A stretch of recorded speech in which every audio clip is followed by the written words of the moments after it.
Good evening friends, welcome back all of you. आप सबों का फिर से एक बार हार्दिक अभिनंदन। इस वीडियो में प्रश्न के माध्यम से आपके ज्ञान के स्तर को बढ़ाया जाने की कोशिश है।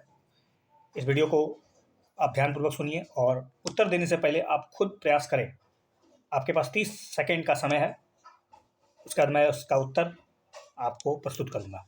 चलिए, पहला प्रश्न आपकी स्क्रीन पर है। भारत में महात्मा गांधी के द्वारा स्थापित, ध्यान रहे, महात्मा गांधी के द्वारा स्थापित पहला आश्रम कौन सा था? Which are the correct statement? कौन सा सही था आश्रम? Is it Bardoli, is it Bardoli, Sabarmati, Kochrab या फिर Sevagram? Which are the correct? I think you know that जब भारत में महात्मा गांधी 1893 से लेके जब वो 1915, जी हाँ 1915 को जब वो वापस लौटे 9 जनवरी, जिसे हम प्रवासी दिवस के रूप में भी मनाते हैं, उसके बाद उन्होंने लगातार 2 साल तक भारत की खूब यात्रा की, घूम घाम के भारत को देखा, टटोला, परीक्षण किया, जाति, सामाजिक, आर्थिक, राजनीतिक इत्यादि अध्ययन करने के पश्चात ओवरऑल उनके दिमाग में क्या चला, भारत के बारे में उनकी क्या छवि बनी। ओके, और ऑलरेडी वो भारत से पहले जो सत्य और अहिंसा, ये जो दो उनके महान हथियार थे, हथियार सब तो गलत है, मतलब एक तरह से कहें तो बहुत ही बेहतरीन तरीका था जिसके माध्यम से वो समस्याओं को सुलझाने का प्रयास करते थे, दिल को जीतने, ना कि वार के तरीके से। तो महात्मा गांधी ने उससे पहले शुरुआती दौर में 1915 में ही भारत में आते ही कौन सा आश्रम स्थापित किया था? लगता है आपको साबरमती आश्रम, बट ये गलत है। साबरमती आश्रम नहीं बल्कि कोचराब आश्रम इज द राइट आंसर। इसकी स्थापना 1915 में हो गई थी और 1930 तक, जब तक दांडी मार्च नहीं हुआ था, हालांकि इसका नाम आगे चलकर बाद में साबरमती आश्रम किया गया शायद, और 1915 से 1930 के दरमियान तक ये 30, जब दांडी मार्च यात्रा के बारे में आपको बताता हूँ, 1930 दांडी मार्च, जहाँ पर 6 अप्रैल को गांधी जी द्वारा किस प्रकार 24 दिन की यात्रा करने के पश्चात सिविल डिसोबीडियंट मूवमेंट या फिर कहे तो दांडी मार्च की यात्रा और नमक कानून का विरोध, तो ये यात्रा यहीं से शुरू हुई थी। और दांडी नामक स्थान में उन्होंने नमक उठाकर, मुट्ठी भर नमक उठाकर नमक कानून का उल्लंघन किया था। ठीक है, तो ये सही आंसर है कोचराब आश्रम। चलिए आगे बढ़ते हैं। प्रश्न है, राज्यसभा में प्रक्रिया के जो नियम है 256, उसके बारे में आपको बताना है। देखिए, राज्यसभा के जो नियम है उसके तहत किसी सांसद, कोई भी सांसद या किसी सांसद को अध्यक्ष के अधिकार की अगर अवहेलना, अगर मतलब अध्यक्ष जी समझा रहे बैठिए बैठिए, आप बैठ नहीं रहे हैं, उनकी बातों को समझ नहीं रहे हैं, जानबूझकर हल्ला कर रहे हो, सदन में के कामकाज को बाधा डाल रहे हैं, तो आपको निलंबित किया जा सकता है। ये पूछा जा रहा है, किसी सांसद को अगर वो संसद की गरिमा, उसकी जो व्यवस्था है, उनकी जो डिसिप्लिन है, उसका उल्लंघन करता है, तो क्या उनको सस्पेंड किया जा सकता है? 256 ये है राज्यसभा के कुछ नियम, और है कि संसद को निलंबित करने का जो अधिकार है सांसद को, उसकी शक्ति सदन में निहित है, ना कि अध्यक्ष में। मतलब स्पीकर को पास वो पावर नहीं है। ये राज्यसभा के बारे में बात हो रही है, don't think about Lok Sabha, because Lok Sabha में कुछ अलग ही कंडीशन है। ओके, तो मैं बात कर रहा था, ध्यान रहे, लोकसभा, सॉरी फॉर दैट। देखिए, इसके बारे में आपको पता होगा, लोकसभा और राज्यसभा, लोकसभा के अध्यक्ष को स्पीकर कहते हैं, यानी अध्यक्ष, लेकिन राज्यसभा के अध्यक्ष को स्पीकर नहीं कहते हैं, बल्कि हम लोग उसको चेयरमैन कहते हैं। ये शब्दावली में ध्यान रखिए, और साथ ही साथ उनके पावर में भी डिफरेंसेस है। जो व्यक्ति भारत का उपराष्ट्रपति होता है वो ऑटोमेटिक राज्यसभा का सभापति हो जाता है, और राज्यसभा के सभापति का चयन, ठीक है, नहीं किया जाता है, बल्कि ये जो व्यक्ति, ठीक है, राज्यसभा के नहीं बल्कि भारत का उपराष्ट्रपति बनता है, ओवरऑल समझ लीजिए वही देश का, मतलब राज्यसभा का सभापति होता है। ठीक है, और राज्यसभा के सभापति के पास ऐसा पावर नहीं है जो लोकसभा के अध्यक्ष के पास है, अर्थात ये दूसरा पावर जो है वो बिल्कुल नहीं है।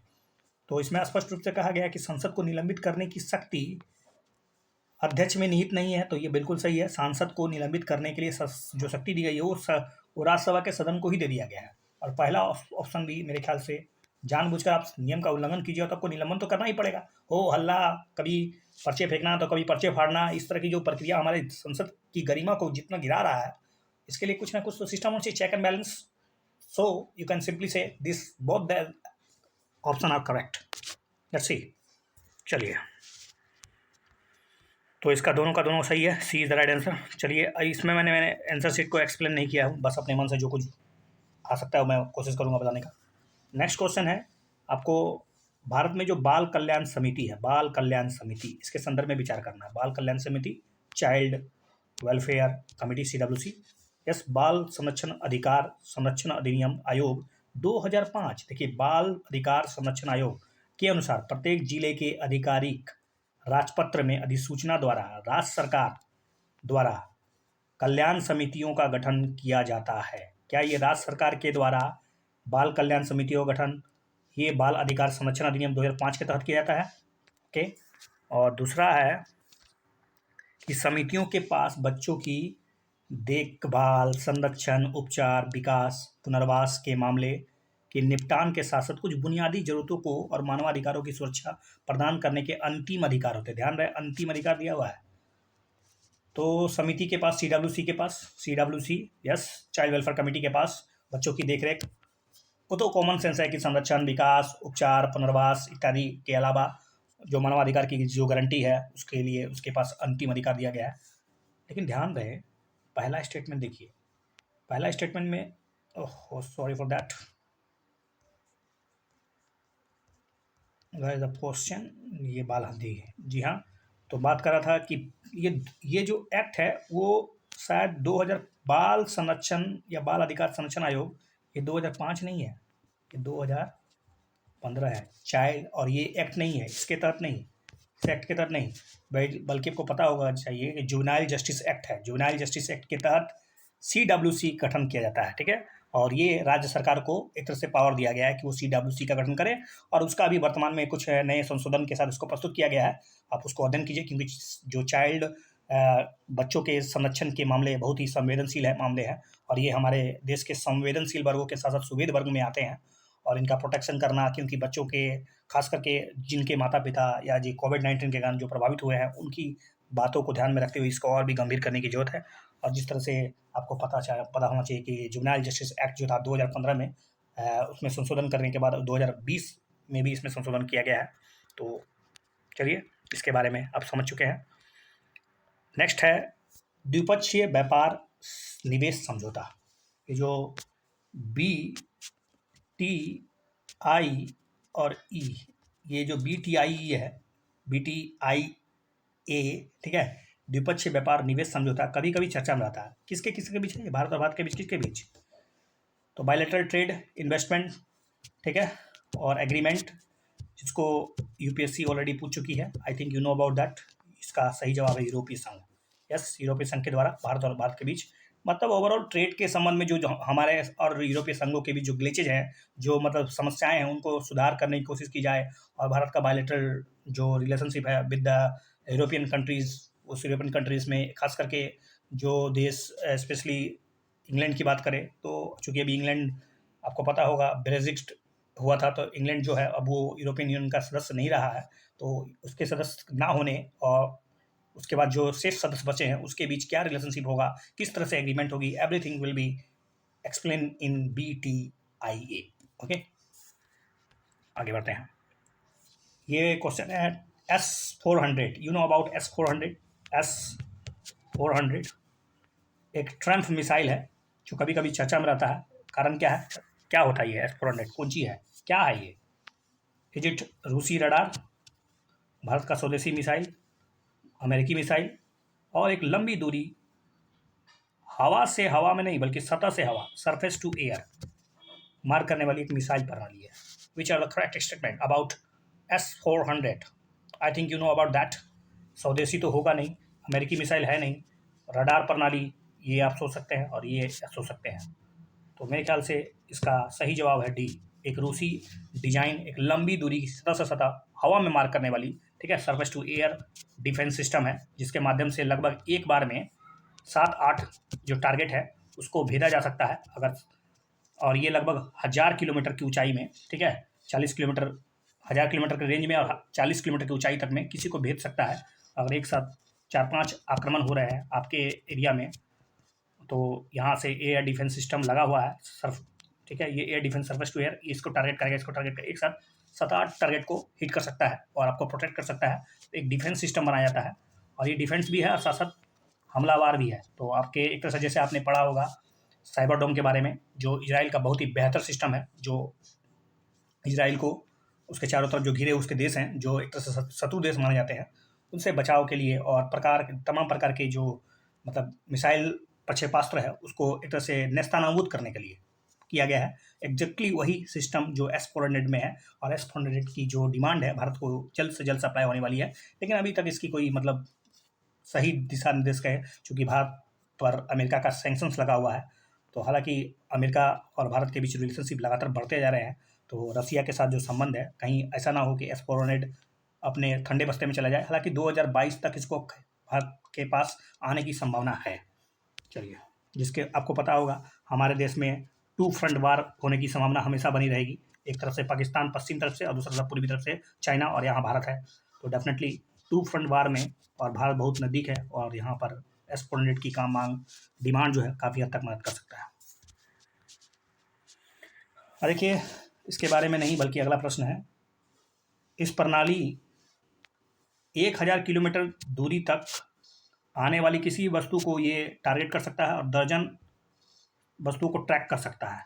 एक मिसाइल प्रणाली लक्ष्य को वितरित करती है और उच्च सफलता दर इसमें है। कमांड पोस्ट, दूसरा ट्रैक करना, पहचान करना, फिर ट्रैक की गई वस्तु को मतलब एक तरह से विमान रहित मिसाइल सिस्टम के द्वारा हमला भी कर सकता है। क्या है ये इतना जो व्याख्या किया गया, किसके बारे में चल रहा है चर्चा? देखिए, ये आपके ऑप्शन है बराक 8 स्पाइडर, NK तुंगुसा का और S। ओके, तो इसके बारे में मैं बताता हूँ आपको।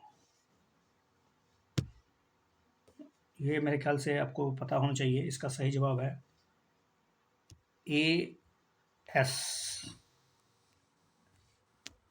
SA21 ग्लोरर, ठीक है, SA21G।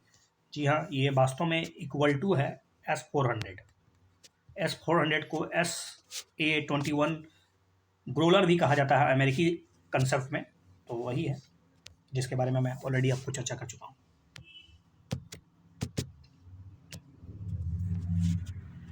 अगला क्वेश्चन है मैप बेस्ड प्रश्न है। तो मैप बेस्ड प्रश्नों के बारे में आपको बताते हैं हम लोग। क्या प्रश्न है कि ताजिकिस्तान का जो बाउंड्री है वो किसके साथ लगता है? चीन, भारत, तुर्कमेनिस्तान, उज्बेकिस्तान। देखिए, ताजिकिस्तान का ये अगर ताजिकिस्तान ले लिया जाए बहुत बड़ा है, तो यहाँ पर इसके पास चाइना से बॉर्डर लगता है, भारत से बाउंड्री नहीं लगता है, ठीक है। और तो चीन तो हो गया, यहाँ पर तुर्कमेनिस्तान के साथ बॉर्डर, तुर्कमेनिस्तान दूर में है थोड़ा सा, तुर्कमेनिस्तान यहाँ पर है और उज्बेकिस्तान के साथ बॉर्डर लगता है, तो Uzbekistan is the right answer. Turkmenistan के साथ नहीं लगता है, तो ये काट दीजिए। तो चीन और उज्बेकिस्तान, ये 1 और 4 आंसर होना चाहिए। चलिए, 1 और 4, जी हाँ, B is the right answer. विश्व स्वर्ण परिषद के बारे में प्रश्न है। विश्व स्वर्ण परिषद स्वर्ण परिषद के बारे में प्रश्न क्या पूछा गया है?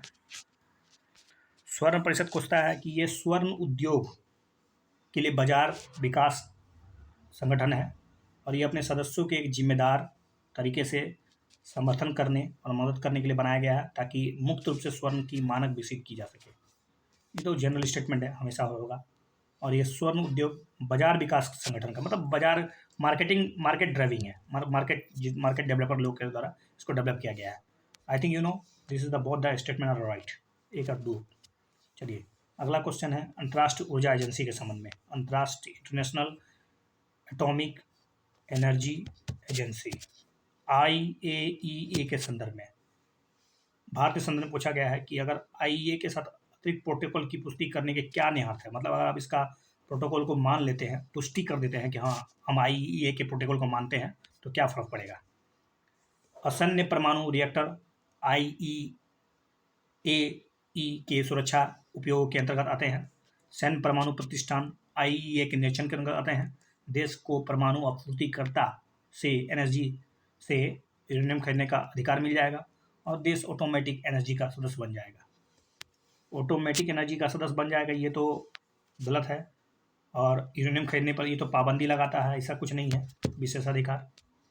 रही बात देश को एनर्जी से हो गया, सैन्य परमाणु प्रतिष्ठान आईए के निरीक्षण के अंदर सैन्य परमाणु कोई देगा अपना परीक्षण करने? तो हो नहीं सकता है। सैन्य परमाणु परीक्षण हम क्यों करने देंगे किसी का मेंबर बनने के बाद? तो नहीं होगा। तो पहला स्टेटमेंट ही सही था। पहला स्टेटमेंट मतलब असैन्य परमाणु, ठीक है, असैन्य परमाणु रिएक्टर में आइए जांच पड़ताल कीजिए, कोई दिक्कत नहीं हमको। तो आइए असैन्य परमाणु रिएक्टर उसके सुरक्षा के दायरों में आप मतलब आईए का मेंबर बनने के बाद आपको ऐसा मतलब मानना पड़ जाएगा। फाइनली, कौन सा देश कानून और स्वतंत्रता के बीच मतलब कौन ऐसा चीज़ है जो कि बताता है कि कानून और स्वतंत्रता के बीच क्या रिलेशनशिप होता है? What are the relationship between law and liberty या फ्रीडम? यदि अधिक कानून है तो स्वतंत्रता कम है, यदि कोई कानून ही नहीं है तो कोई स्वतंत्रता ही नहीं है, यदि स्वतंत्रता है तो लोगों द्वारा कानून बनाना होगा, और फाइनली यदि कानूनों को अक्सर बदल दिया तो स्वतंत्रता खतरे में होती है। देखिए, स्वतंत्रता का अक्सर अगर कानून बदला जाए तो स्वतंत्रता खतरे में होगा, ऐसा कुछ कहना सही नहीं है। यदि स्वतंत्रता है तो लोगों द्वारा कानून बनाना होगा, ऐसा कुछ नहीं है। लोग कानून नहीं बनाते हैं बल्कि उसके रिप्रेजेंटेटिव बनाते हैं। यदि अधिक कानून है तो स्वतंत्रता कम है, ऐसा कोई गारंटी नहीं है कि अधिक कानून हुआ तो स्वतंत्रता घट ही जाएगी। हो सकता है स्वतंत्रता के लिए ही सब कानून बन जाए। तो इसका सही जवाब अधिक अप्रोप्रिएट जो है, यदि कोई कानून नहीं है ना तो स्वतंत्रता भी नहीं होगी, क्योंकि जहाँ कोई कानून नहीं है वहाँ पर जो अधिक शक्तिशाली लोग होंगे वो दूसरे की स्वतंत्रता को खा जाएंगे। और अगर जो जहाँ पर ढेर सारा, जहाँ पर कोई स्वतंत्रता ही नहीं है वहाँ पर कानून का कोई महत्व ही नहीं है, क्योंकि अगर स्वतंत्रता है ही नहीं तो कानून का क्या फर्क है? कोई कानून ही नहीं है। तो इसका भाई बहुत ही अच्छा answer B is right answer. चलिए, अब मैं प्रश्नों को थोड़ा सा गहराई में ले जा रहा हूँ। प्रश्न क्या है? प्रश्न है माइक्रोग्रेविटी के संबंध में। माइक्रोग्रेविटी के संबंध में निम्नलिखित कथनों पर विचार करते हुए बताना है कि कौन सा कथन आप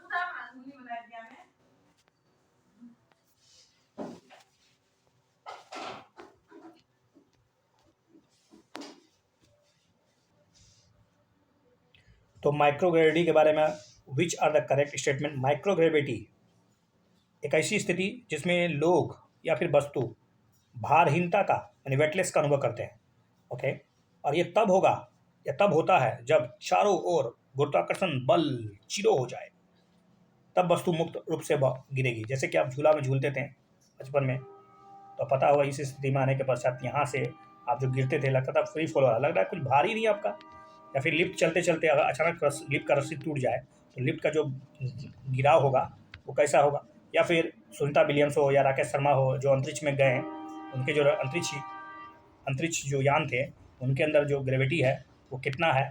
तो ये सब आपको इसी से जुड़ा है माइक्रोग्रेविटी। माइक्रोग्रेविटी का मतलब ऐसा नहीं है कि गुरुत्वाकर्षण शून्य हो जाएगा, गुरुत्वाकर्षण लगभग कम हो जाएगा, जीरो नहीं होगा, जीरो से बहुत कम नहीं होगा, ठीक है, मतलब जीरो के आसपास हो लेकिन जीरो नहीं हो सकता है, पूरा खत्म नहीं होगा। 1/6 हो जाए या फिर मिनिमम हो जाए, अलग अलग स्थानों पर गुरुत्वाकर्षण उसके पिंड के द्रव्यमान पर डिपेंड करता है, उसके रेडियस पर डिपेंड करता है, ठीक है।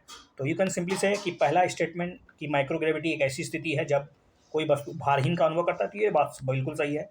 लेकिन ये जीरो स्थिति में गुरुत्वाकर्षण बल शून्य हो जाए, that's not correct, absolutely incorrect. तो A is the right answer. I think A is the right answer. Let's say something about it. Of course microgravity एक ऐसी स्थिति है जिसमें लोग या फिर वस्तु आपको वेटलेस का फीलिंग कराएगी। यह तब होगा जब गुरुत्वाकर्षण बल कमजोर होगा, शून्य नहीं। जब वस्तुएं मुक्त रूप से गिरने की स्थिति में होती है, जैसे कि कोई उपग्रह है या फिर आप अंतरिक्ष यात्री जो होते हैं, माइक्रोग्रेविटी के कारण अपनी अंगुलियों से सैकड़ों वजन का वस्तु है उसको आसानी से उठा सकते हैं, क्योंकि माइक्रोग्रेविटी है, उसको अगेंस्ट द जो ग्रेविटेशन फोर्स है जो धरती खींचती है, weight. You know about the weight, what are the difference between weight and, चलिए आपको थोड़ा सा फिजिक्स की ओर ले जाते हैं। देखिए, weight and mass, mass never will be change, क्योंकि मास तो किसी वस्तु की मात्रा है एक निश्चित आयतन में कितनी द्रव्यमान निहित है, लेकिन वेट तो वास्तव में एक तरह से ग्रेविटेशन से जुड़ा हुआ है। W बराबर होता है m/g, और मास तो कांस्टेंट है, तो इसको मिटा दीजिए, ये g पे डिपेंड करता है। Weight is directly proportional to g, तो g का वैल्यू जो होता है वो अलग अलग पिंड के लिए अलग अलग होता है। जैसे कि पता है पृथ्वी का g होता है 9.8 मीटर पर second square on the earth, ठीक है, लेकिन यही वस्तु अगर 10 kg का है या फिर 60 kg का है, अगर उस चंद्रमा में ले जाएंगे तो वो कितने kg का हो जाएगा? That's depend on g, that mean 1/6, that mean आपका वजन केवल और केवल 6 से भाग दीजिएगा तो 60 kg become 10 kg, just because of g. तो जी जो है वास्तव में एक तरह से डब्ल्यू क्या है, वास्तव में डब्ल्यू की परिभाषा दीजिए। तो डब्ल्यू की परिभाषा ये है कि डब्ल्यू जो है वस्तु में पृथ्वी द्वारा केंद्र की तरफ, सेंटर की तरफ, दिस इज अर्थ, और सेंटर की तरफ जो जिस बल से अपनी वस्तु को खींचती है that is called W. Okay, I think you understood. और यही डब्ल्यू जब लगभग शून्य हो जाए तब आपको वेटलेस का फीलिंग होगा, दैट मीन जी वहाँ पर बहुत नगण्य हो जाएगा, तब जाके वो वस्तु जो होगा वो वेटलेस जैसा लगेगा। लेकिन ऐसा नहीं है कि वहाँ पर जी बिल्कुल शून्य हो जाए, गुरुत्वाकर्षण पूरी तरह से खत्म हो जाए, no. Okay, I think you understood about it. Let's go on further question. Black hole के संबंध में क्वेश्चन है, साइंस से क्वेश्चन है, काफ़ी कंसेप्चुअल है। Black whole, you know about that, black hole देखा नहीं जा सकता है इसलिए तो उसको ब्लैक कहते हैं, क्या ऐसा सही है? और इसके केंद्र में, क्योंकि सभी प्रकाश जो होते हैं आकर्षित होते हैं, अवशोषित हो जाते हैं, और यहाँ पर इसलिए ऐसा होता है क्योंकि यहाँ गुरुत्वाकर्षण बहुत ज़्यादा होता है, एक्सेस। ओके, दूसरा है कि यदि कोई तारा अंतरिक्ष में एक निश्चित बिंदु के चारों तरफ परिक्रमा कर रहा है, एक छोटा सा बिंदु है उसके चारों तरफ घूम रहा है, तो क्यों घूम रहा है? यहाँ पर ऐसा क्या चीज़ है जो इस वस्तु को वृत्ताकार पथ में घुमाने के लिए बाध्य कर रही है गति का अध्ययन करने? तो हम किसी ब्लैक होल की परिक्रमा कर रहा होगा, ऐसा सोच सकते हैं क्या? देखिए, black hole is nothing but एक स्पेस में एक ऐसा जगह है जहाँ पर इतना ज़्यादा गुरुत्वाकर्षण, इतना ज़्यादा गुरुत्वाकर्षण, इतना ज़्यादा गुरुत्वाकर्षण है कि वो अपने से प्रकाश को भी पास होने देता है। और जब कोई वस्तु प्रकाश को ही खा जाए और शोषित कर ले तो वो वस्तु ब्लैक हो जाएगा, दैट मीन आप उस वस्तु को देख नहीं सकते हैं, समझ नहीं सकते हैं, तो इसी को ब्लैक होल कहा गया है। तो बिल्कुल सही है, यहाँ पर गुरुत्वाकर्षण बहुत ही पावरफुल होता है। सो यू कैन सिंपली से ए इज द राइट। बट अभी अभी आपने कहा कि गुरुत्वाकर्षण के कारण प्रकाश को जब अवशोषण कर लिया जाएगा तो वस्तु टकरा कर हमारे आंखों में आएगी नहीं, तो दिखेगी नहीं, तो उसको फीलिंग कैसे करेंगे? तो इसका फीलिंग करने के लिए है कि कोई भी वस्तु अगर कोई वृत्ताकार पथ में घूम रही है तो उसके लिए एक बल चाहिए, और वो बल कहाँ से मिल रहा है? जैसे सपोज आपको डायग्राम से बताया जाए, अगर ये सपोज गोल गोल कोई वस्तु यहाँ घूम रही है, तारा ही घूम रहा है, सपोज ये मूव कर रहा है, तारा, आकाश, चंद्रमा, कुछ भी हो सकता है। तो मतलब मेरा कहना है कि कोई पिंड है जो बहुत इसमें घूम रही है, तो यहाँ पर कोई फोर्स होगा जो इसको घूमने के लिए मदद कर रहा है, तो इसका बहुत ही हाईली ग्रेविटेशन फोर्स होगा जो इसको बांध के रख रहा है।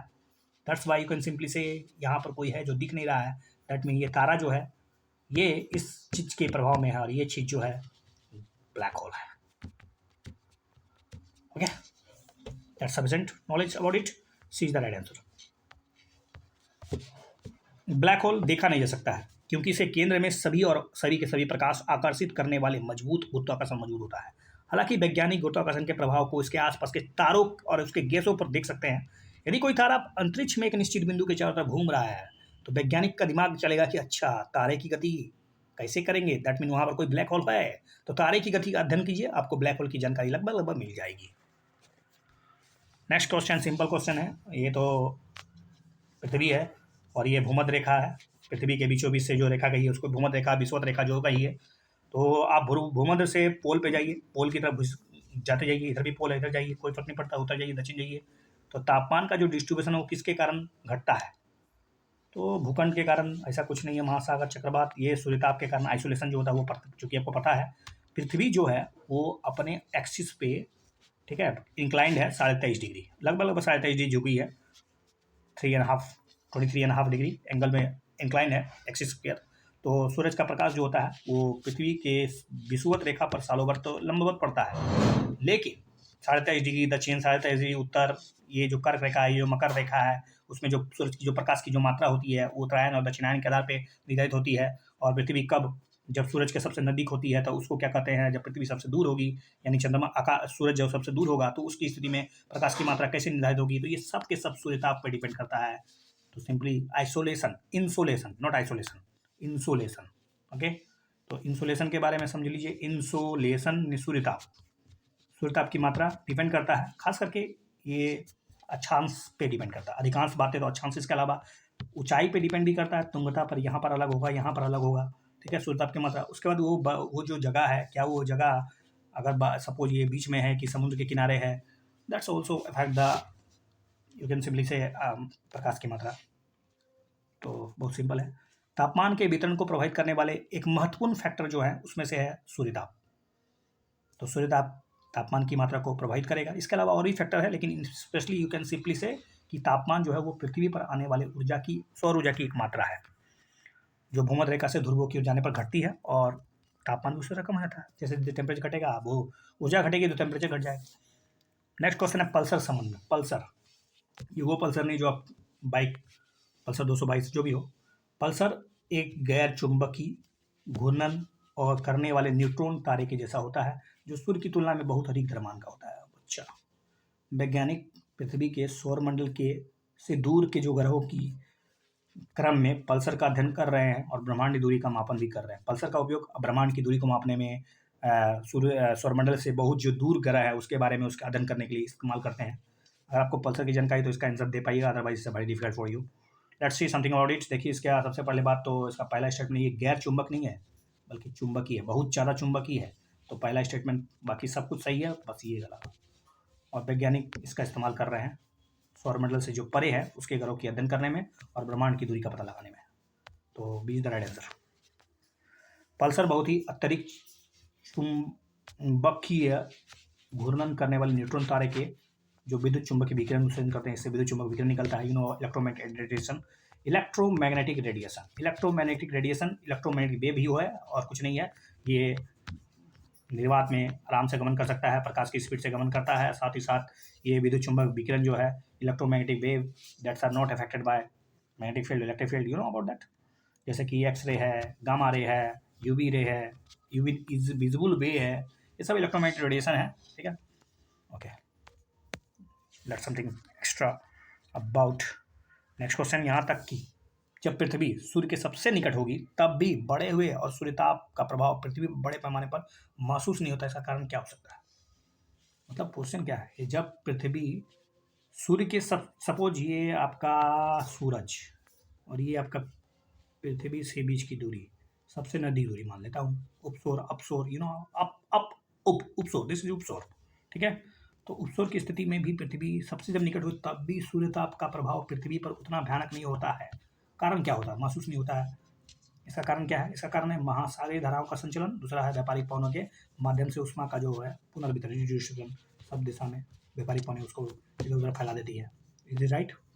कौन सा कदम सही है? क्या महासागरीय धाराओं का रोल है सूर्यताप की मात्रा को डिस्ट्रीब्यूट करने में, इधर उधर फैलाने में? तो ये तो बकवास नहीं बल्कि सही जवाब है। और व्यापारिक पवन भी वही भूमिका निभाता है जो महासागर की धाराएं निभाती है। तो मेरे ख्याल से आप समझ चुके होंगे। ओके, नेक्स्ट क्वेश्चन पे चलते हैं। भूमि और समुद्र का वितरण, समुद्र और भूमि की हवा के माध्यम से उष्मा का हस्तांतरण इस सूर्यताप को रिडिस्ट्रीब्यूट करता है। नेक्स्ट क्वेश्चन है चक्रवात के संबंध में है, जनरल प्रश्न है चक्रवात से। इसके बारे में पूछा जा रहा है क्या? इसके बारे में पूछा जा रहा है कि जो क्षेत्रीय और जो वैश्विक जलवायु है उस पर उष्णकटिबंध चक्रवात के प्रभाव के, मतलब जितने भी ट्रॉपिकल साइक्लोन होते हैं, what are the role of tropical cyclone on regional और ग्लोबल क्लाइमेट के संबंध में सोचना है। ये उष्मा ऊर्जा को उष्णकटिबंध से समशीतोष्ण कटिबंध अक्षांश में ले जाते हैं। देखिए दिस इज उष्णकटिबंध क्षेत्र है, ये उष्णकटिबंध क्षेत्र है, लगभग 23, 24, 25 डिग्री ऊपर नीचे ये सब उष्णकटिबंध क्षेत्र में कैटेगरी में आते हैं। इसके ऊपर जाइए 45 डिग्री तक लगभग ये समशीतोष्ण कटिबंध कहलाता है। तो यहाँ से ऊर्जा यहाँ ले जाता है उष्णकटिबंध चक्रवात। ऐसा है क्या? आई think this is the correct statement. ये अक्सर सूखा प्रवण क्षेत्रों में तीव्र वर्षा ला सकता है। Is it right? देखिए सपोज हम भारत की एग्जांपल लेते हैं, this is Bharat. Okay, I am drawing just figure to get a second knowledge about it.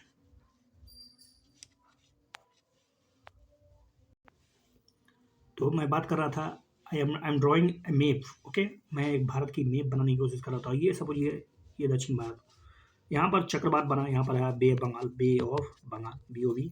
यहाँ पर कोई चक्रवात आया, ये गति करेगा, ठीक है, ये लैंड में टकराएगा। तो सपोज यहाँ बुंदेलखंड है, उत्तर प्रदेश का बुंदेलखंड, तो बुंदेलखंड में भी बारिश हो सकता है, वहाँ पर अक्सर सूखा पड़ते हैं। ठीक है, महाराष्ट्र का जो मराठवाड़ा है या फिर सौराष्ट्र है, वहाँ पर भी बहुत काफ़ी, मतलब एक तरह से आपको पता होगा लीवर साइड में है, ये जो यहाँ पर पश्चिमी घाट है, तो हवाएं जब ऊपर उठती है तो बारिश तो यहीं करा देती है। इसका जो लीवर साइड है, जो मतलब पर्वत के विपरीत दिशा में है, वहाँ पर तो सूखा पड़ सकता है। लेकिन चक्रवात का अहम रोल हो सकता है, शायद सूखा प्रवण क्षेत्र में बारिश ला सकता है। ये तो बात सही है, क्योंकि चक्रवात अपने साथ क्या लाता है? चक्रवात अपने साथ नमी लाता है, बारिश लाता है, ठंडक लाता है, और ये वातावरण में जो विषाक्त पदार्थ है जो और प्रदूषक है उसको साफ कर सकता है, और पृथ्वी प्रणाली को एक फिल्टर के रूप में चक्रवात can act like a filter. You think about it? I think this is a general statement, all are the correct statement. तो यही है चक्रवात का रोल। आप मतलब beyond the limit of your geography knowledge you should be think about more conceptual knowledge required for the UPSC, because उष्ण कटिबंध चक्रवात के बारे में पढ़ लेते हैं कि 27 डिग्री सेल्सियस चाहिए, वाटर बॉडी चाहिए, कोरियोलिस बल का प्रेजेंसेस चाहिए, everything, but something could be googly in your paper.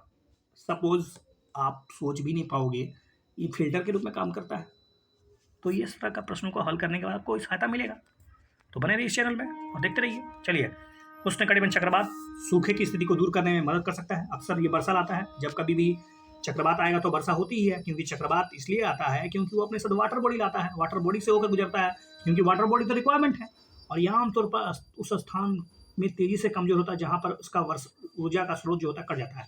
जैसे आपको वाटर बॉडी, जैसे ये नदी का आएगा, वो उसमें चक्रवात की जो तीव्रता है दूर होने पर वो खत्म हो जाएगी, क्योंकि वाटर बॉडी जो सोर्स था, जो उससे उसको जो उष्मा मिल रहा था, जो लेटेंट हीट मिल रही थी, वो तो खत्म हो जाएगा।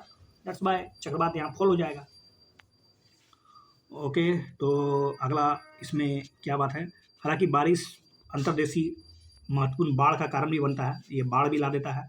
चक्रवाती लहरें समुद्र से तटीय बाढ़ को उत्पन्न कर सकती है, उष्मा ऊर्जा को उष्ण कटिबंध से उठाकर समशीतोष्ण कटिबंध में ले जाती है। ठीक है, बिल्कुल सही है। चलिए, और साथ ही साथ ये वातावरण में जो विषाक्त पदार्थ है उसको भी निगल जाता है, साफ सुथरा कर देता है, धरती पे बैठा देता है, सिस्टम के रूप में, फिल्टर सिस्टम के रूप में काम करता है। फिर से उष्ण कटिबंध चक्रवात के बारे में। ओके, उष्ण कटिबंध चक्रवात जैसे जैसे किनारों से केंद्र की ओर बढ़ते हैं, देखिए उष्ण कटिबंध के बारे में पूछा। उष्ण कटिबंध चक्रवात में जैसे जैसे, सपोज ये एक उष्ण कटिबंध चक्रवात का एरिया है, और अब जैसे जैसे इस किनारे से इसको मतलब एरिया बना दिए, जैसे ये 3 डिग्री है, ये ऊपर उठ रहा है, ठीक है, फैल रहा है, तो किनारों से केंद्र की ओर बढ़ेंगे तो क्या होगा, स्थिर रहेगा इसका दाब, अंदर उसका जो वायु दाब अंदर स्थिर रहता है, बढ़ जाता है, काफ़ी घट जाता है। हवा की गति और दिशा पे डिपेंड करता है, ये तो सी लिखा है, सी काफ़ी कम हो जाता है, C is the right answer. Of course हवा की गति नहीं बल्कि काफ़ी कम हो जाता है, सेंटर में पता ही होना चाहिए आपको, क्योंकि हम लोग वास्तव में उष्ण कटिबंध चक्रवात को अगर परिभाषित करने की कोशिश करें तो चक्रवात वास्तव में अपने आप में क्या होता है, निम्न वायुदाब का चित्र होता है, और निम्न वायुदाब को भरने के लिए हवाएं चारों तरफ से दौड़ती है। यहाँ पर अगर निम्न वायुदाब है तो हवाएं चारों तरफ से झपट्टा मारेगी, और झपट्टा मार के ये ऐसे ऐसे करके ऊपर उठेगी। ठीक है,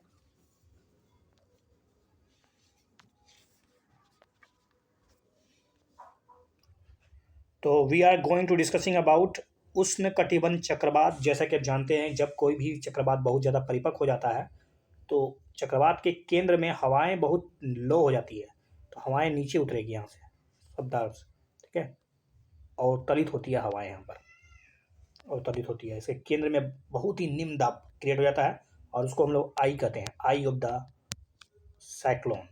और इसी आई के बारे में यूपीएससी ने प्रश्न पूछ दिया था, कॉम्प्लिकेटेड हो गया था यूपीएससी कैंडिडेट के लिए सोचना कि आई में वर्षा होती है या नहीं होती है। आई में वर्षा कहाँ से होगी, क्योंकि वहाँ पर शुष्कता क्रिएट हो गया है, हवाएं जब नीचे उतरेगी तो बारिश तो करा नहीं सकती है ना, तो वहाँ पर स्टेटमेंट ऐसे बनाए गए खतरनाक कि आप अनप्रेडिक्टेबल हो सकते हैं उसके बारे में, अरे ये क्या पूछा है। और दूसरी बात, just opposite to the cyclone there is anti cyclone that is called प्रति चक्रवात। यहाँ पर केंद्र में दाब बहुत ज़्यादा होता है और बाहर कम होता है, इसके चारों तरफ अब हवा दबाव कम होता है, अब ये केंद्र से बाहर की तरफ भागेगा। ठीक है, तो हवाएं जो होती है प्रति चक्रवात में सेंटर में उच्च दबाव, और बाहर जो होता है वो लो प्रेशर होता है, तो हवाएं जो होती है वो सेंटर से परिधि की तरफ भागती है, तो इसको प्रति चक्रवात बोलते हैं। और प्रति चक्रवात में बारिश नहीं होती है, या होती है लगभग लगभग नहीं होती है, क्योंकि एक तो हवाएं जो होती है ये नीचे अवतलित होती है, दूसरी बात है इसमें आकाश साफ सुथरा होता है, बादल नहीं बनते हैं। ओके, अगला क्वेश्चन है अरब सागर के बारे में, और बंगाल की खाड़ी में तुलना किया गया है, वो भी चक्रवात को लेकर। अरब सागर के तट पर स्थित बंगाल की खाड़ी में स्थित शहरों की तुलना में चक्रवातों की चपेट, देखिए क्वेश्चन है सिंपल, ज़्यादा कॉम्प्लिकेटेड मत कीजिए इसको। दिस इज आवर भारत, मतलब आधा भारत, ठीक है, इसके बारे में I not drawing the map of India, just simple sake of simple don't take it, कोशिश कर रहा हूँ। ठीक है, ये इंडिया का मैप है, लगभग लगभग कोशिश सही है, लेकिन उतना कुछ खास नहीं है। Don't worry about it, just taking it. फिर से मैं बनाता हूँ, ठीक है, ताकि आप किसी को बुरा ना लगे, इंडिया के प्रति संवेदनशील लोगों को। तो अरब सागर और बंगाल की खाड़ी में जो यहाँ पर कोई शहर है और यहाँ पर कोई शहर है, this is Orissa, suppose Orissa, और दिस इज मुंबई। तो अब पूछा जा रहा है कि अरब सागर में उत्पन्न होने वाले चक्रवात आमतौर पर भारतीय मुख्य भूमि से दूर प्रभावित होते हैं। मतलब वो जो अरब सागर में, यहाँ अरब सागर में कोई चक्रवात है तो ये भारत में नहीं जाके थोड़ा सा पश्चिम उत्तर की तरफ खिसक जाता है। Is it right? ये अगर चक्रवात है तो यहाँ टकराएगा, ठीक है, लेकिन बहुत कम, और ये पश्चिम की तरफ या फिर दूसरी तरफ चल जाता है। जबकि बंगाल की खाड़ी की तुलना में अरब सागर अधिक लवणीय है। बंगाल की खाड़ी की तुलना में अरब सागर ज़्यादा लवणीय है, थोड़ा सा ज़्यादा गर्म है। इस प्रकार चक्रवातों के निर्माण के लिए जो निम्न आदर्श परिस्थितियां मौजूद होती है। अरब सागर ज़्यादा गर्म होगा तो फिर तो फेवरेबल कंडीशन बन जाएगा ना। तो I think you know the answer about it. चलिए think about it. First condition, अरब सागर में उत्पन्न होने वाले चक्रवात आमतौर पर मुख्य भूमि से दूर प्रवाह जाते हैं, इसलिए तो चक्रवात कम आता है, इसलिए इसका सही जवाब एक होगा। बंगाल की खाड़ी की तुलना में अरब सागर अधिक लवणीय है और उष्ण भी है, तो ये उष्ण नहीं है। अगर उष्ण होता तो चक्रवात फेवरेबल हो जाता, इसलिए दैट्स इज रॉन्ग स्टेटमेंट। चलिए देखते हैं यार is answer, A is right answer. Bengal की खाड़ी की तुलना में अरब सागर की बात करें तो अरब सागर में चक्रवाती तूफान कम आता है। There are many factors, let's see. सबसे पहले तापमान। देखिए बंगाल की खाड़ी और अरब सागर की तुलना में बे ऑफ बंगाल अधिक गर्म होता है। Bay of Bengal is more heater than that of the Arab Sagar, Arabian sea. तो ज़्यादा गर्म होगा तब देखिए 27 डिग्री सेल्सियस तो मिनिमम टेम्परेचर रिक्वायर्ड है for the fulfilling the condition of cyclone, tropical cyclone, okay. 27 degree Celsius of the water body, but ऐसा अरब सागर में नहीं हो पाता है, होता भी है तो बहुत rarest of the rares case में। तो जल का तापमान के बारे में समझ में, चक्रवात के विकास के कंडीशन को समझ गए, जो एक बुनियादी मापदंड है। लवणता की बात करें तो अरब सागर में बे ऑफ बंगाल की तुलना में लवणता तो ठीक है ज़्यादा होता है, और लवणता जब ज़्यादा होगी तो उसका प्रभाव भी तो होगा, क्योंकि जितना ज़्यादा लवणता होगा उष्णता उतनी कम होगी। आखिर लवणता बढ़ा तो कैसे बढ़ा, दैट्स द पॉइंट। कम लवणता वाले जल को गर्म करना और साथ ही साथ वाष्पित करना आसान होता है, क्योंकि you know about that science. Science के बारे में समझिए, यहाँ पर साइंस क्या कहता है। दिस इज वाटर बॉडी, इसमें अगर प्रेजेंस ऑफ लवण ज़्यादा है तो एक तरह से ये लवण है, यानी सेलाइन वाटर, ठीक है, उसका जो इम्प्योरिटीज़ के कारण उसके जो बॉइलिंग पॉइंट में जो प्रभाव आता है उसको गर्म करना थोड़ा सा मुश्किल होता है, और स्वाभाविक है उसमें वाष्पन भी कम होगा, और वाष्पन जब कम होगा तो स्वाभाविक है, आप समझ सकते हैं कि वाष्पन एक क्या है, वास्तव में एक जल की मात्रा है जो रिक्वायर्ड कंडीशन है, ठीक है। लवणता अरब सागर में ज़्यादा होता है देन दैट द बंगाल की खाड़ी। स्थान, प्रशांत महासागर में जो देखिए, अगर मैं ड्रॉ करूँ भारत का फिर से मैप, ओके, और यहाँ पर अगर थोड़ा सा ड्रॉ करने की कोशिश करूँ चाइना का बॉर्डर, ठीक है, तो यहाँ पर जो चक्रवात आता है, अलग अलग चक्रवातों के नाम अलग अलग होते हैं। भारत में उसको चक्रवात बोलते हैं, यहाँ पर इसको टाइफून बोलते हैं, टाइफून, ठीक है, टाइफून बोला जाता है। और इसी तरह से अटलांटिक महासागर में अगर चक्रवात आया, ठीक है, तो यहाँ पर जो आएगा, यहाँ केनिया और ये जो क्या बोलते हैं वेस्ट इंडीज़ के जो कंट्रीज़ है वहाँ पर कुछ और ही नाम बोला जाता है, कैरेबियन सी में उसके नाम क्या है आप मुझे बताइए। या फिर अमेरिका का जो, suppose this is I drawing just mapping, this is America है बात, तो यहाँ पर जो टाइफ आता है उसको बोलते हैं हरिकेन, ठीक है, टार्नेडो, ये सब।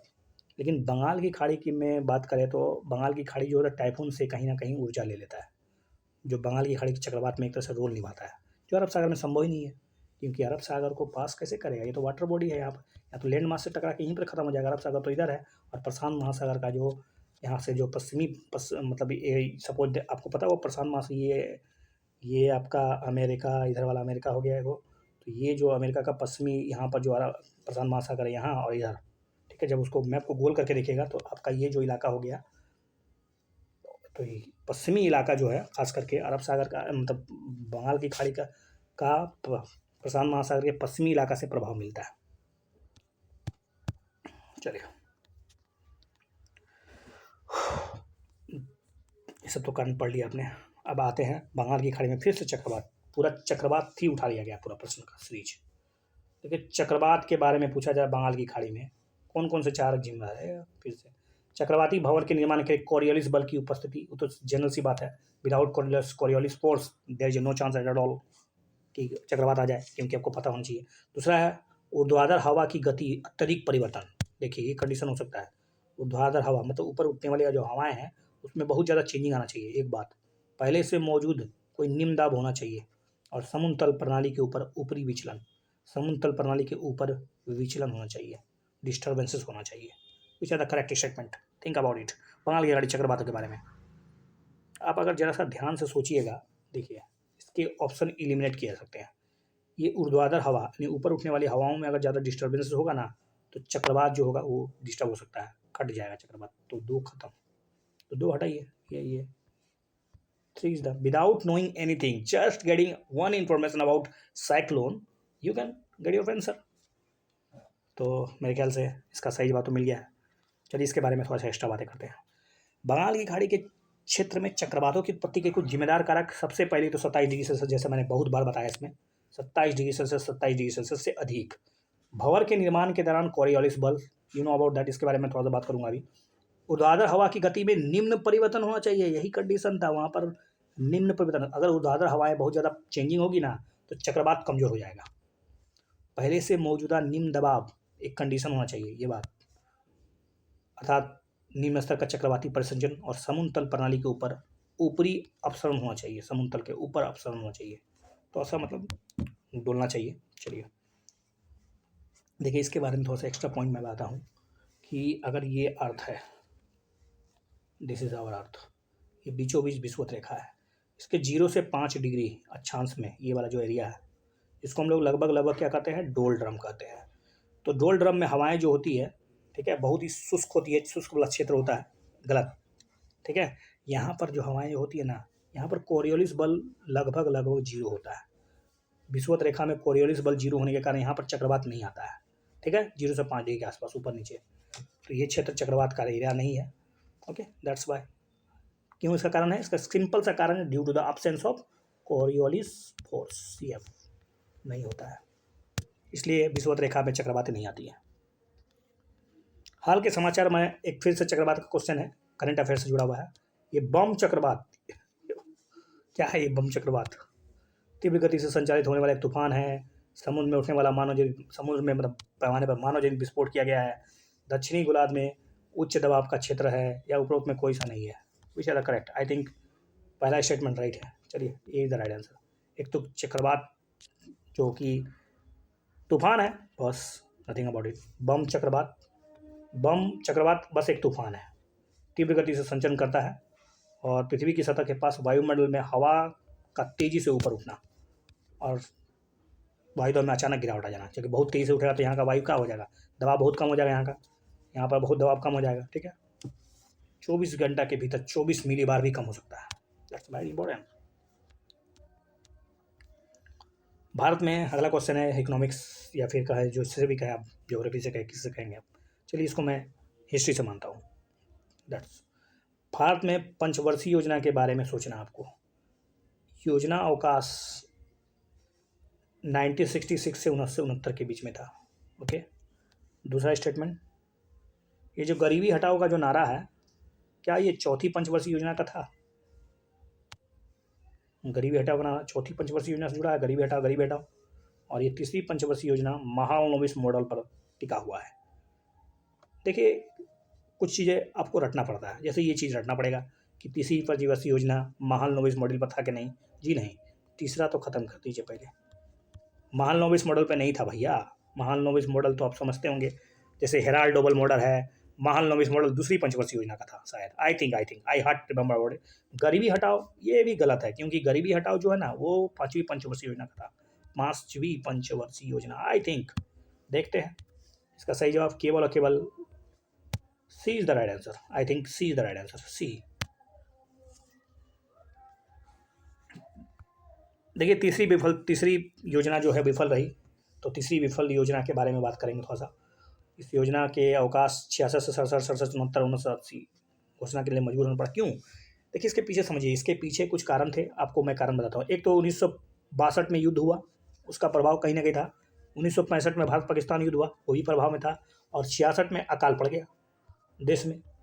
और 64 में हमारे देश के प्रथम प्रधानमंत्री, जो बहुत ही अनुभवी प्रधानमंत्री था, उनका कार्यकाल इसलिए खत्म हो गया क्योंकि उनका देहांत हो गया।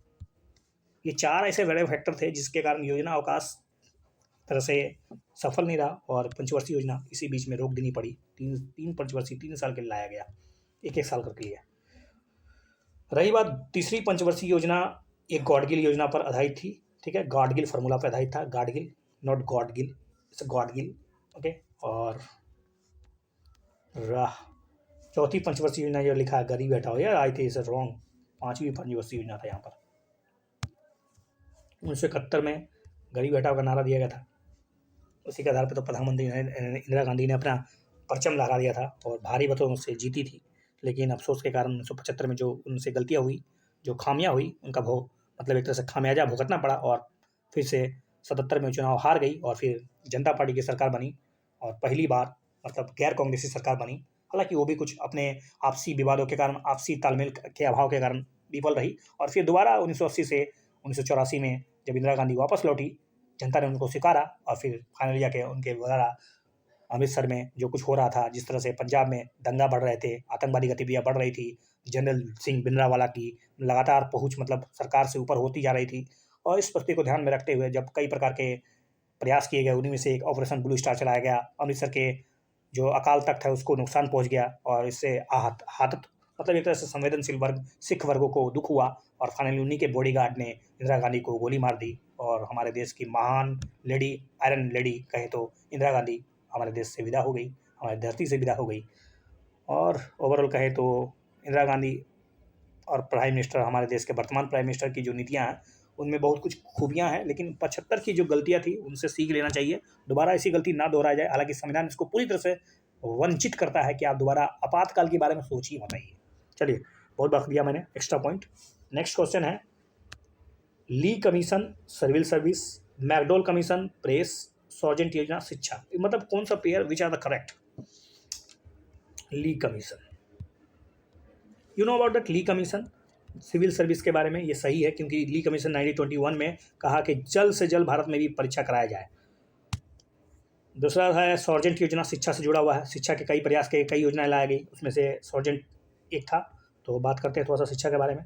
देखिए शिक्षा वर्तमान में ये समवर्ती सूची में है, ठीक है, आपको पता होना चाहिए। इसको 42वां संविधान संशोधन 1976 में प्रवेश कराया गया था समवर्ती सूची में। इससे पहले ये राज्य सूची का विषय हुआ करता था, ओके। दूसरी बात, कई प्रकार के मतलब योजनाएं चलाई गई शिक्षा को बढ़ावा देने के लिए। उनमें से सबसे पहला अगर देखा जाए कोशिश, तो हम बताने की कोशिश कर रहा हूँ। देखिए आई थिंक 1813 से स्टार्ट करिए। 1813 से पहला 1 लाख रुपया खर्चा 1813 का एक्ट में एक कोशिश की गई कि 1 लाख रुपया खर्चा होगा भारतीय शिक्षा को प्रमोट करने के लिए। हालांकि कुछ किया नहीं गया, तो इसको रहने दीजिए। उसके बाद 1854 का कोशिश देखते हैं, चार्ल्स वुड डिस्पैच के बारे में आप पढ़ें। इसमें भारतीय शिक्षा का मैग्ना कार्टा, भारत में शिक्षा के प्रयास के लिए बहुत बेहतरीन कोशिश की गई।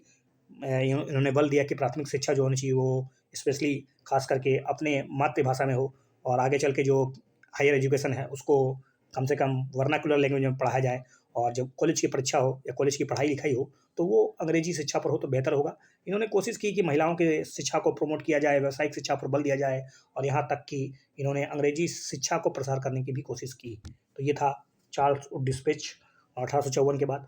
अगर आगे बढ़ेंगे तो आप कोशिश करेंगे कि चलिए ज़्यादा तो याद नहीं आ रहा है, लेकिन जो याद आ रहा है मैं वो बताने की कोशिश कर रहा हूँ। जैसे कि 1938 या 36 के दरमियान जो जाकिर हुसैन के द्वारा जो योजना की कोशिश की गई थी, नई तामील लाने की कोशिश की गई थी, ठीक है, वर्धा योजना बोलते हैं उसको, वर्धा शिक्षा योजना। उसके बाद 1948 में एक तरह से कोठारी कमीशन, ठीक है, कोठारी कमीशन का शायद 1964 में था कोठारी कमीशन। ये राधा कृष्णन था, सॉरी माफ़ कीजिएगा इसके लिए, ये राधा कृष्णन था। 1948 में राधा कृष्णन शिक्षा योजना लाया गया और उसके बाद फिर 1964-65 के दरमियान ये कोठारी कमीशन शिक्षा, और अभी उसके बाद फिर सुधार किया गया। फिर जाके 64 के बाद देखा जाए तो बीच में और एक चलाई गई 2000, अब नया शिक्षा योजना 2020 लाया गया है, न्यू एजुकेशन पॉलिसी। बाप रे, आपने कितना कुछ बताया।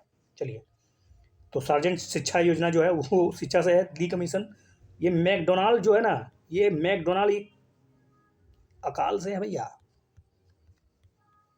अकाल, नॉट प्रेस। कई अकाल आ रहे थे। और ये मैकडोनाल्ड कमीशन 1901 में गठित किया गया था। और एक में कौन था, का बताइए कौन था governor, viceroy. I think you know about that, governor general या फिर वायसराय वही कहिए, क्योंकि 1800 क्या कहें उसको, 1858 का जब एक्ट आया था तो उस समय जो पद था गवर्नर जनरल का, ठीक है, गवर्नर जनरल जिस जनरल जी गवर्नर जनरल, उसको आगे चल के वायसराय कहा जाने लगा, वायसराय। Okay, viceroy. तो मेरे ख्याल से 1901 में 1898 से 1905 के दरमियान, जो 1899 या 1905, हाँ 1899, आई थिंक 1899 से 1905 के दरमियान लॉर्ड कर्नल गवर्नर जनरल था या फिर वायसराय था, उसका नाम था कर्जन। यही वो कर्जन था जिसने कई प्रयास किए, लेकिन इसी के समय मैकडोनाल्ड आयोग लाया गया था। मैकडोनाल्ड याद रखिएगा, मैकडोनाल्ड। आप पिज़्ज़ा तो खाते होंगे, मैकडोनाल्ड का। तो पिज़्ज़ा खाने वाले लोग अकाल से पीड़ित नहीं होते हैं, याद रखने के लिए मैंने कोशिश की कि मैकडोनाल्ड का जस्ट अपोजिट भूख, भूख मतलब अकाल। तो काफ़ी है, बहुत मैं बक रहा हूँ। तो बात करें अब 1 सेकेंड फिर से, ये आपको कुछ एक्सप्लेनेशन 1 सेकेंड देखिए। ली आयोग 1924 में आया था, अपनी रिपोर्ट प्रकाशित की 1919 के द्वारा सांविधिक लोक सेवा आयोग के बिना किसी की देरी से स्थापित किया। लोक सेवा आयोग के बारे में ली आयोग, सार्जेंट औपचारिक रूप से भारत में युद्ध के बाद, औपचारिक रूप से युद्ध के बाद साक्षरता बढ़ाने के लिए कोशिश की गई थी, ठीक है। और जैसा कि बताया था मैंने कि मैकडोनाल्ड 1901, लॉर्ड कर्जन, अकाल, अकाल। ये शायद किसी एग्जाम में पूछा गया है, शायद मेरे ख्याल से EPFO में पूछा था। चलिए अगला क्वेश्चन है सिंधु जल संधि के बारे में। सिंधु जल संधि एकमात्र ऐसी उदाहरण है जो भारत और पाकिस्तान के ने तीसरे पक्ष को अपने मुद्दे को हल करने की अनुमति देता है। मतलब सिंधु जल समझौता ही एक ऐसा मात्र उदाहरण आपको दिख रहा है जो भारत और पाकिस्तान के बीच जो कोई भी प्रकार, किसी प्रकार का जो डिस्प्यूट हो उसको समाधान करने की कोशिश थी, एकमात्र है। ताशकंद, अभी हाल में ताशकंद नेहरू, मतलब क्या कहें कि हमारे देश के महान छोटे कद के प्रधानमंत्री खुदरी के लाल जी, मैं लाल बहादुर शास्त्री की बात कर रहा हूँ, उनके लिए ताशकंद जाना और भारत का एक बहुत बड़ा अमोल रत्न खो जाना, क्या वो 1962 के युद्ध के बाद हुआ था? और 1971 में जो बांग्लादेश स्वतंत्रता मिला था, उस संग्राम के बाद भारत और पाकिस्तान के बीच ही समझौता हुआ था। तो ये घटनाक्रम आपको याद रखना पड़ेगा। मेरे ख्याल से आपको पता होना चाहिए 1971 के बाद बांग्लादेश स्वतंत्र हुआ, एक राष्ट्र बना, और उस स्वतंत्रता संग्राम के पीछे उसके बीच भारत और पाकिस्तान, चूँकि आपको पता होगा पहले भारत यहाँ पाकिस्तान, इधर भी पाकिस्तान, इधर पूर्वी पाकिस्तान, पश्चिमी पाकिस्तान, दोनों को पाकिस्तान करते थे, लेकिन 1971 में उसको बांग्लादेश कहा जाने लगा। इसकी स्वतंत्रता में भारत का योगदान भी था, लेकिन योगदान इसलिए दिया गया क्योंकि वास्तव में पश्चिमी पाकिस्तान के द्वारा भारत के पूर्वी इलाके में जो पाकिस्तान के जो लोग ही थे, उनके साथ ही धर्म के नाम पर, उनकी भाषा के नाम पर उनके साथ जो किया जा रहा था, जो अमानवीय व्यवहार किया जा रहा था, उनके लिए एक तरह से साथ रहना बहुत मुश्किल था। और मुजीबर रहमान को गिरफ्तार कर लेना, उनके जो जनता के जो उनको मैंडेट मिले थे बहुत भारी मदद से, जो उनको विजय प्राप्त हुई थी, उसको अस्वीकार करना पश्चिमी पाकिस्तान के लोगों के द्वारा, या पश्चिमी पाकिस्तान के कुछ खास जुंटा या जो भी हो कहें, उनके जनरल टिक्का या क्या था मुझे पता नहीं, कोशिश की गई और बहुत से बलात्कार हुए उस समय। तो भारत में के उस समय देश की महान प्रधानमंत्री का पहली बार ऐसा इनिशिएट किया गया, बांग्लादेश को निर्माण करने की कोशिश की गई। तो इंदिरा गांधी उस समय लाइमलाइट में आ गई, और यही क्वेश्चन उसके बाद 1972 में जाके शिमला समझौता हुआ। तो पहला, तीसरा स्टेटमेंट बिल्कुल सही है। ताशकंद की बात करें तो ये तो ताशकंद तो आपको पता होगा, अभी फिल्म बन रहा है, इस पर फिल्म बन चुका है, देखिए जरूर, बहुत ही, इसको शायद अभी चुना गया है बेस्ट, मतलब मेरे ख्याल से अभी जो आईफा अवार्ड, जो भारत का जो नेशनल अवार्ड होता है, उस फिल्म में इसको ताशकंद को किस आधार पर चुना गया है, शायद कोई बेस्ट स्क्रिप्ट राइटर या पटकथा के लिए। और ये समझौता 62 में नहीं भैया, और युद्ध के दरमियान ये ताशकंद जो हुआ था वास्तव में 1966 में हुआ था, भारत पाकिस्तान युद्ध के बाद, ठीक है। और सिंधु जल एक मात्र नहीं बल्कि ऐसे ढेरों उदाहरण है जब भारत और पाकिस्तान ने तीसरे पक्ष की, मतलब एक तरह से सहायता मांगी है। चलिए कौन सा सही नहीं है, तो पहला सही नहीं है, दूसरा सही नहीं है, तीसरा सही है, पहला दूसरा सही नहीं है, ये इज द राइट आंसर। ऐसे कई उदाहरण आपके पास दिखेंगे जब भारत और पाकिस्तान ने तीसरे पक्ष को अपने मुद्दे का समाधान करने की अनुमति दी, जैसे कच्छ का रण का समझौता ब्रिटिश प्रधानमंत्री के सहयोग से हुआ। इसके अलावा और भी बहुत से 1965 में भारत पाकिस्तान का युद्ध हुआ, उसके मध्यस्थता के लिए यूएसएस आया और उसके प्रयास से ताशकंद में एक मीटिंग हुई। ताशकंद में मीटिंग होने के बाद बहुत मतलब एक तरह से हम लोगों ने बहुत भारी मात्रा में जो लाहौर तक पहुंच गए थे। अगर हम लोग उस दिन झंडा फहरा देते हैं और शायद आज ताशकंद आज शायद लाहौर हमारा होता, लेकिन भारत की दरिया दिल देखिए, हमारे द्वारा जीते गए मतलब बहुत बड़े विजित क्षेत्र को भी हम लोगों ने वापस कर दिया। और कहे तो एक तरह से बहुत बड़ी मतलब उदार दिल, कमज़ोर तो बिल्कुल नहीं इस्तेमाल करूँगा, उदार दिल कहा। भारत ने पाकिस्तान को हमेशा अच्छे दृष्टिकोण से, भाई के दृष्टिकोण से माना, लेकिन अफसोस लातों के भूत बातों से नहीं मानते हैं। वही हाल पाकिस्तान उसके बाद भी फिर आक्रमण करता है। उसके बाद 1971 में उसकी लड़ाई, फिर जाके 1999 में उसको मुँह की खानी पड़ती है, फिर बालाकोट जैसा स्ट्राइक होता है। इस तरह के बाद भी लगातार सीज फायर वगैरह वगैरह, चाइना के साथ गठबंधन करना, झूठ मूठ का भीख मांगना, ये पाकिस्तान को समझ में नहीं आता है। मैं किसी गंदे शब्द का इस्तेमाल बिल्कुल नहीं करना चाहता हूँ, लेकिन अफसोस we have to be stand, we have to be take our stand against the Pakistan. जिस तरह से आपको पता होगा फाइनेंशियल एक्शन टास्क फोर्स के द्वारा उनको लगातार ग्रे लिस्ट में रखा जा रहा है, उसके द्वारा उस देश के द्वारा पनाह दी जा रही है, आतंकवादियों का गढ़ है वो, उसके बावजूद उसको ब्लैक लिस्ट में शामिल नहीं किया जाना, कहीं ना कहीं फाइनेंशियल एक्शन टास्क फोर्स के कुछ कमियां को दिखाता ही है। और तरह तरह के यहाँ तक कि इस पाकिस्तान को बनाने में अमेरिका, चाइना के महत्वपूर्ण योगदान है।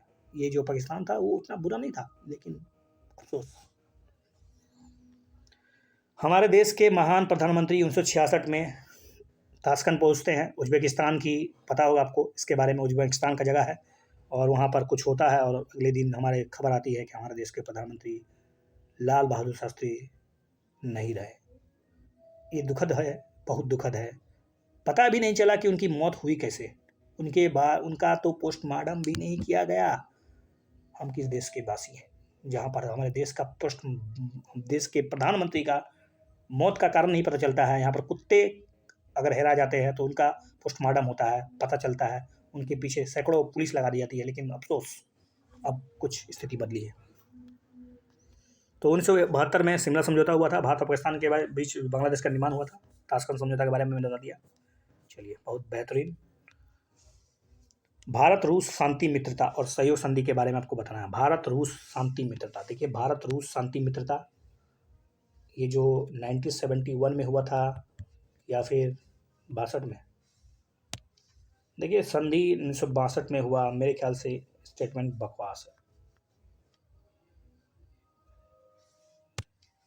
क्योंकि ये संधि भारत चीन युद्ध के महत्वपूर्ण भूमिका निभाएगा तब, जब वो उनसे उससे पहले होगा तब ना, तो सही नहीं मांगा है, तो ये सही नहीं है। ये शीत युद्ध के दौरान, क्योंकि पता होगा शीत युद्ध के बारे में मैं यहाँ पर कुछ बताता हूँ। देखिए, after second world war world is divided into two parts, specially Samajwadi, पूंजीवादी, पश्चिम की दुनिया, पूर्व की दुनिया, दोनों के बीच विचारों का युद्ध लड़ने लगा। लोग अपने हथियारों की दौड़ में शामिल होने लगे, अंतरिक्ष की मतलब लूटपाट होने लगी, और एक तरह से कहें तो गुटबाजी, पूरे विश्व में गुटबाजी होने लगा। विचारधाराओं की लड़ाई स्टार्ट हो गई, शीत युद्ध कहलाया ये। और इस शीत युद्ध के दरमियान कोशिश की गई कि अधिकांश देशों को अपने पाले में खींच लिया जाए, लेकिन भारत ने स्टैंड लिया। इसके अलावा भारत के साथ मिस्र और इंडोनेशिया और कई तमाम प्रकार के देश थे जिन्होंने स्टैंड लेकर 1961 में नॉन अलाइनमेंट मूवमेंट का गठन किया और कहा कि हम अपनी डिप्लोमेसी को स्वतंत्र रखना चाहते हैं, हम किसी देश के साथ पूरी तरह से मतलब जुड़ना नहीं चाहते हैं इस तरह की वो हमारे विचारों को अपने अनुसार निर्धारित करे। देखिए, भारत का ये स्टैंड बहुत ही मजबूत था। इसका मतलब ये नहीं था कि हम लोग दुनिया से कट गए हैं, दुनिया से अलग हो गए हैं। हमें सभी से सहायता चाहिए, सभी से मेल मिलाप चाहिए, हम लोग किसी के पिछल्लू नहीं बनना चाहते हैं। ठीक है, तो हमारी विदेश नीति स्वतंत्र रही शुरू से, नहीं 1950 से। तो भारत चीन युद्ध नहीं, बल्कि ये 1971 में हुआ था, इसलिए पहला जो है वो गुट निरपेक्ष, लेकिन सैद्धांतिक दृष्टिकोण से गुट निरपेक्षता की पिछली स्थिति में महत्वपूर्ण विचलन था। बिल्कुल सही बात है, क्योंकि आपने तो वादा कर लिया था कि हम किसी गुट में शामिल नहीं होंगे, लेकिन आपको पता होगा ये जो कठिन कदम उठाया गया था इंदिरा गांधी के द्वारा 1971 में, इसका कारण क्या था पता है? इसका कारण था कि आपको पता होगा बे ऑफ बंगाल में अमेरिका को पाकिस्तान के मदद के लिए अपना 7वां बेड़ा लॉन्च करना, मतलब वहाँ पर भेज दिया गया। इससे क्या युद्ध जो है अब वो भारत पाकिस्तान के बीच ना रह के अमेरिका के साथ होने वाला था। तो भारत को अब स्टैंड लेना था कि अगर वो इस परिस्थिति से बाहर निकलना चाहता है तो किसी विश्व के ताकतवर देश को अपने साथ जोड़ना पड़ेगा, और वो विकल्प था रसिया। तो इंदिरा गांधी के द्वारा 1971 में 20 वर्ष के लिए 1971 से 1991 तक के लिए लगभग शांति और मित्रता और सहयोग की संधि पर हस्ताक्षर करना पड़ा। तो आपको ऐसा लगता होगा कि भारत तो किसी गुट में शामिल हो गया, लेकिन ऐसा सही है प्रैक्टिकली, लेकिन सैद्धांतिक दृष्टिकोण से ऐसा नहीं है। चलिए, तो B is the right answer. Bharat रूस शांति मित्रता और सहयोग संधि 1971 में, जैसा कि 1971 में सोवियत संघ के बीच हस्ताक्षर किया गया एक संधि थी जिसमें पारस्परिक सहयोग की बात की गई थी, और ये कोशिश भारत की गुटनिरपेक्षता की पिछली स्थिति में महत्वपूर्ण विचलन को दिखाती है। 1971 में भारत पाकिस्तान का युद्ध एक महत्वपूर्ण कारण था। ठीक है, यह संधि चीन और यूएसए के अमेरिका देखिए, चीन अमेरिका और पाकिस्तान जो था ना बड़ा अपना गठबंधन बना रहा था, उनके गठबंधनों के कारण भारत को नुकसान हुआ था। इसी नुकसान की भरपाई को देखते हुए 1971 में बांग्लादेश की मुक्ति के प्रयास को ध्यान में रखते हुए रसिया और भारत के बीच एक बेहतर रिलेशनशिप शुरुआत से बना, और आज थोड़े से रिश्ते में खटास जरूर क्रिएट हो रही है, क्योंकि भारत का झुकाव जो है वो अमेरिका के प्रति ज़्यादा होता जा रहा है। भारत के साथ आपको पता होगा लिमोया, कॉमकासा, बेका और सिस्मोआ, इस तरह के तमाम एग्रीमेंट हो रहे हैं भारत के साथ। अमेरिकी रिलेशनशिप, उसके ट्रेड रिलेशनशिप कहें या फिर लगातार उनके डायस्पोरा की बात करें तो लगातार बढ़ती जा रही है, जो रसिया के लिए कहीं ना कहीं 1991 के बाद थोड़ा सा सोचना पड़ रहा है अमेरिका। हालांकि ऐसा नहीं है कि हम लोगों ने रसिया के साथ विचार संबंध शेयर करना बंद कर दिया है, हमारे अभी भी रसिया के साथ बेहतर रिलेशनशिप है। अभी भी हमारा हथियारों की अगर पूर्तिकर्ता के रूप में देखा जाए तो वो बहुत बड़ा सहयोगी है।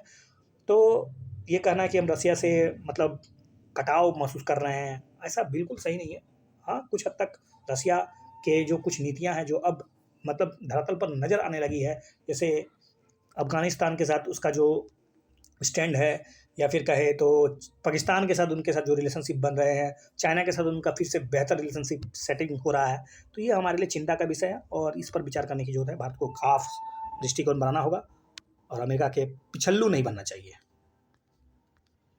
और फाइनली अंतिम प्रश्न आपके लिए, ऑपरेशन सर्चलाइट किससे संबंधित है? ऑपरेशन सर्चलाइट ये तब चलाया गया था जब बांग्लादेश का स्वतंत्रता संग्राम चल रहा था।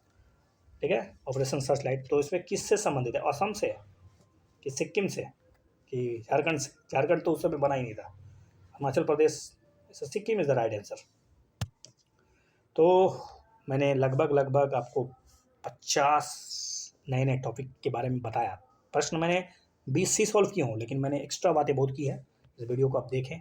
आईएएस बनना है तो निश्चित रूप से इस तरह की कंसेप्ट को आपको गहराई से समझने के लिए समय देना पड़ेगा।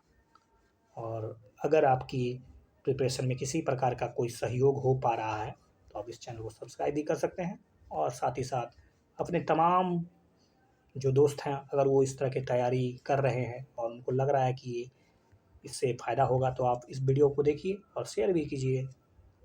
Thank you.